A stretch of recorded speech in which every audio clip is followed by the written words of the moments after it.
Top 10 Coolest Halloween Traditions Across America. Few countries celebrate Halloween like the United States. Every year, Americans spend billions of dollars on candy, decorations, costumes, and nights out.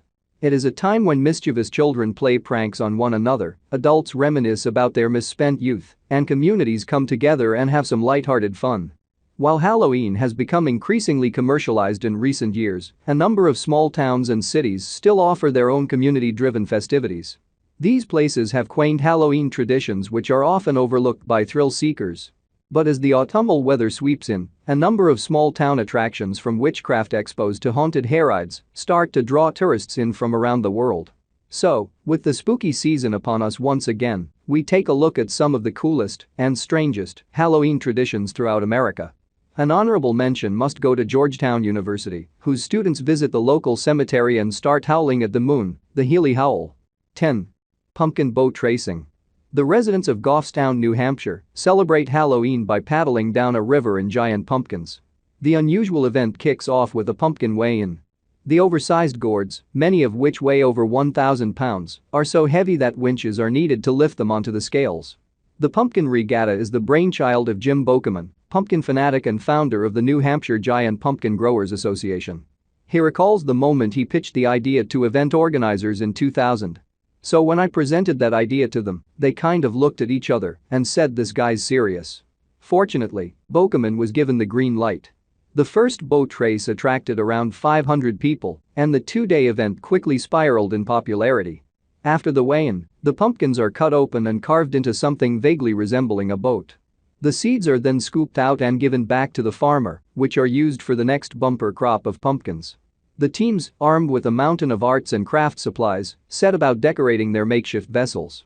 From Sleepy Hollow's Headless Horseman to the Nightmare Before Christmas's Jack Skellington, the creepy boat designs can get pretty intricate. The boats are then hauled into the Piscataquag River, ready for the klaxon. During the 2018 regatta, one of the contestants dressed up as Harry Potter and stormed to victory aboard a golden snitch pumpkin. 9. Coffin racing. Every Halloween, the locals of Manitou Springs build their own coffins to compete in the city's annual coffin race. Each team is made up of 5 contestants, including 4 runners and 1 corpse, an Emma. The runners, dressed up as clowns, zombies, unicorns, Deadpools, and all manner of weirdness, push their caskets towards the finish line along an uphill course. The event is preceded by the Parade of Coffins, where a procession of antique hearses makes its way through the streets of Manitou. This bizarre spectacle is inspired by the death of a local woman. During the late 1800s, a Massachusetts girl named Emma Crawford contracted tuberculosis. Hoping the local mineral springs would improve Emma's condition, the Crawford family moved to Manitou. Emma grew up to revere nature. She started climbing a local mountain, dubbed the Red Chief, after seeing an American Indian gesturing to her. Her fixation with the landmark became so intense that she chose the summit as her future burial place. Emma would die just 2 years after moving to the Colorado City. A dozen pallbearers took turns carrying her coffin up the mountain. The body remained buried for 40 years until a freak storm dislodged Emma's casket and sent it sailing down the mountain. Manitou's first coffin race took place in 1994. It is said the uphill course represents the mountain on which Emma was buried, with runners competing to see who can return their Emma in the quickest time. Awards are handed out for the best coffin design and fastest course times. 8. Pumpkin rolling. In 1969, a group of high schoolers went around stealing pumpkins from local residents in Chagrin Falls, Ohio. The pranksters loaded the pumpkins into a truck and tossed them down a steep road in the downtown area. The thefts plagued the small village for years as future generations of schoolchildren took up the mantle. But the controversial prank soon became something of a Halloween tradition. Today, many residents leave their pumpkins out for the children to collect. By the end of October, a lorry full of gourds is ready for the hotly anticipated Chagrin Falls Pumpkin Roll. The event, which is overseen by the local police department, kicks off at around midnight. Hundreds of pumpkins are hurled down Grove Hill, casting a shower of pumpkin seeds and guts into the street. The kids then slide pulp-strewn street on their sleds. While the police seem okay with the pumpkin roll taking place, the mess is a different matter. The cops slap the children with a fine for illegal dumping, which is then used to pay for the ensuing cleanup operation. Undeterred, the children organize fundraisers to pay the fine. 7. Spectacular painting. Shopping in the small township of Freehold in October is an extraordinary experience. Stand in front of almost any storefront window in the downtown area and there, staring back, will be some sort of ghoulish imagery. In the run-up to Halloween, over 100 students from across the Freehold Regional High School District descend upon Main Street to paint the windows of local businesses. Braving New Jersey's autumnal weather, the young artists spend hours painting their Halloween murals. Past entries have included a sharp-toothed Cheshire cat from Alice in Wonderland, the murderous clown Pennywise, and a werewolf version of New Jersey legend Bruce Springsteen. The spectacular window painting contest dates all the way back to 1947. A local school teacher came up with the idea to stop miscreants from causing trouble. There was a concern in town about the Halloween mischief damage done each year, cutting clotheslines and drawing on business windows, with wax being most popular, explained one Freehold resident.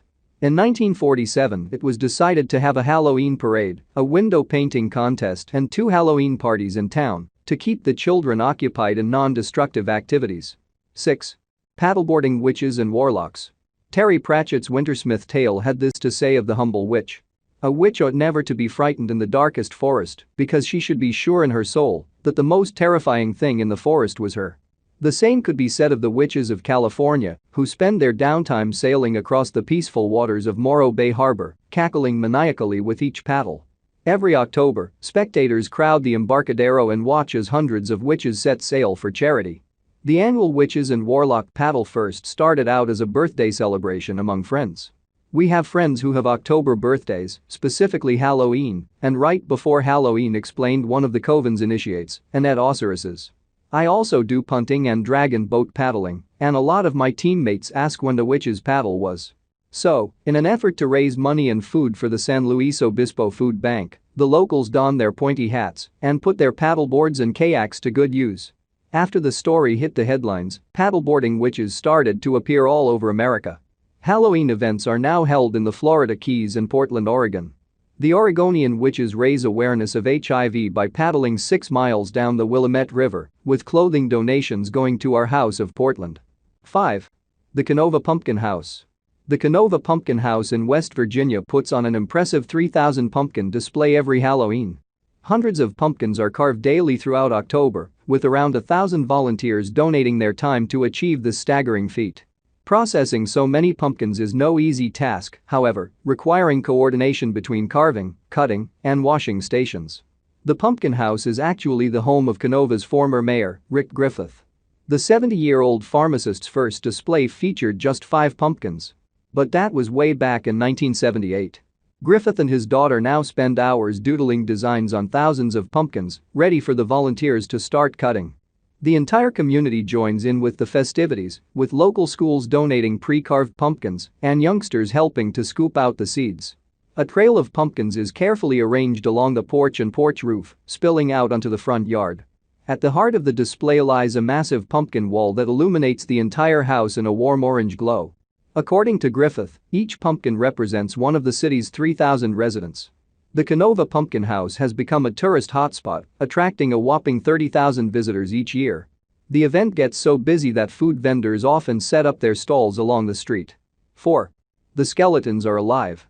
This year marks Northville's 9th annual Skeletons Are Alive event, where an army of the undead takes over the downtown area. Officials place over 100 skeleton displays around the Michigan city, recreating scenes from popular events, movies, and TV shows. Displays have ranged from the infamous White Walkers of Game of Thrones to John Goodman's Ashes speech in The Big Lebowski. Skeletons of Donald Trump and Hillary Clinton even went head-to-head in a reenactment of the 2016 presidential debates.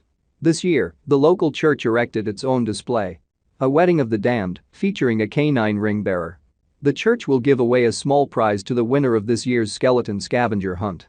The director of the Downtown Development Authority explained the appeal of Northville's spooky display. Every year people call in just to see what the new skeletons are. They want to come down and check out what we've added. 3. Thriller flash mobs. New Orleans goes all out for Halloween. Just before noon, choreographer Kenneth Bryan leads a dance troupe of zombies towards the steps of City Hall.